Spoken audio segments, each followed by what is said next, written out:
Hey, content creators. Catherine Gillette here, creator of the Hero Method. And today is going to be part two of the Microsoft PowerPoint presentation. I'm going to be diving into more the content and how it's being laid out on the, screen by screen in the presentation. If you haven't seen part one, I recommend you check that out first, and then we'll dive into part two together. Let's see what we see. So here we are, and again, this is Microsoft Cloud for Healthcare. And the first thing that we've got here in terms of the actual content on the slide is a very nice image. I like the image. Name of the company, the branding, the company name, the Microsoft Cloud for Healthcare, fine. The better experiences, better insights, better care. If you remember part one, I recommended they dive into the three key, basically, stories of transformation. What's the wounded land, and how does their elixir help their audience get to the healed land? So that would be what I would recommend focusing here. Those three things would be here. So in other words, these would be the healed land messages related to those stories of transformation. That's what I would recommend putting here. Other than that, this is a nice, simple, clean layout. Then we get into what tends to be more not so terrible for Microsoft. Microsoft is notorious for its text-dense slides. And unfortunately, that happens with most large organizations that have been around a while. They have a particular way that they have always done their PowerPoints. They've always done their slides in this particular way, and it's just it's just become part of their DNA. And so getting them to change, believe me, I've been in the room talking about this with them.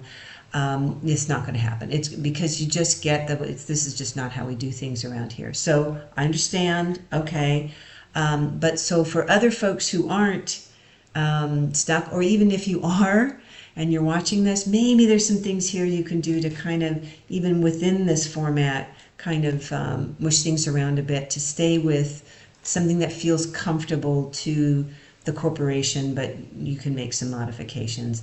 And if not, then you can completely do it in the way that's going to be absolutely the most effective. So hopefully these tips will help you get there wherever you are in the business world. So this isn't so terrible in terms of the layout, where you've got you've got the headline there: the COVID-19 pandemic was the catalyst for change. And again, catalyst for change. I just think, again, the emotional human interest is it's in upheaval, right? The healthcare world is in a state of upheaval because of COVID, something like that. I'm not sure those are the exact words, but that's not a cat, because catalyst for change, I don't know, that's kind of a positive thing, right? But the wounded land is, we've got a problem here because of this. We've got a bunch of problems, and here's the top three problems that we've got because of this upheaval that this pandemic has caused, that isn't going to just be, wasn't just during the pandemic. It's like changed things, forever. And so it's not necessarily catalyst for change, because that can be a positive. So that's my thoughts there. And again, as I mentioned in part one, don't go to facts right away. Do the emotional story first, and then facts support the emotional connection. All of us humans, when we're making a decision, we make a decision based on emotion, not facts. We just do. And once we've made that emotional decision, like the emotional decision to be connected, the emotional decision to be interested, then you have the facts to support it. And again, we've got the same issue here. We've got the facts. Just too much information going on here. So I'll just use this as an example, and this is it gets even more intense later on. But this is just as an example. You have this slide up there. You have a person is actually giving the presentation. And so what the audience is wanting to do is wanting to read what's on the slide. And really what you want is them to be listening to the presenter and having what's on the slide be supporting, visually supporting what the person is saying, what the salesperson is saying, or what the presenter is saying. So what we're going to be the audience is going to be wanting to read the pandemic validated cloud's value proposition. No, this is not, you're going to lose them. You're going to lose them, unfortunately. So you want the headline on the slide that's really engaging. Again, we've got this is a human interest story. This is about healthcare. You can have all kinds of wonderful human interest related headlines, and then the salesperson is presenting. Now, if there's lots of information, the salesperson can always have a different deck that they can be reading off of. They can be reading off of a different deck.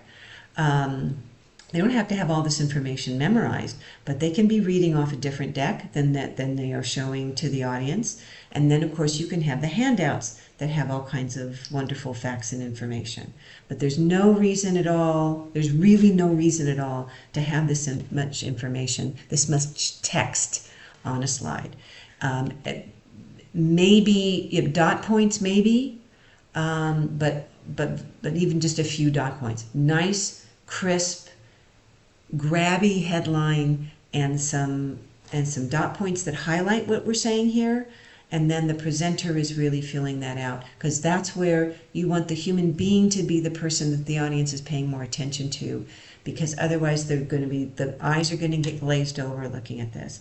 And then of course we get even worse when we got this kind of a slide, right? This kind of a slide. How are you feeling looking at this slide? Don't you you're feeling overwhelmed, and even if you were an IT person looking at this, you're still going to feel overwhelmed. It's all new and different, and there's insider speak, and Microsoft insider speak happening here, and it's just you're going to lose the audience. So that, and the entire presentation is like this. So that's what I would recommend, is having actually a presentation that actually the entire presentation looks more like this, right? The presenter can have a very in-depth presentation that he or she is reading from, and the audience is nice and relaxed, is seeing these lovely images, a few dot points here and there, nice, grabby headlines, a few dot points that maybe use more interesting things than dots, and the points, visually interesting things that are supporting what the presenter is saying, that tell an engaging story of transformation. Then in Q&A, right, you can have the stuff that's the details, right? You can have this in the Q&A. Right? So you have the slides, these Q&A slides down at the bottom of the presentation, so they can dive into, so here's what we do here in more detail. And of course this can be in the handouts for the audience. So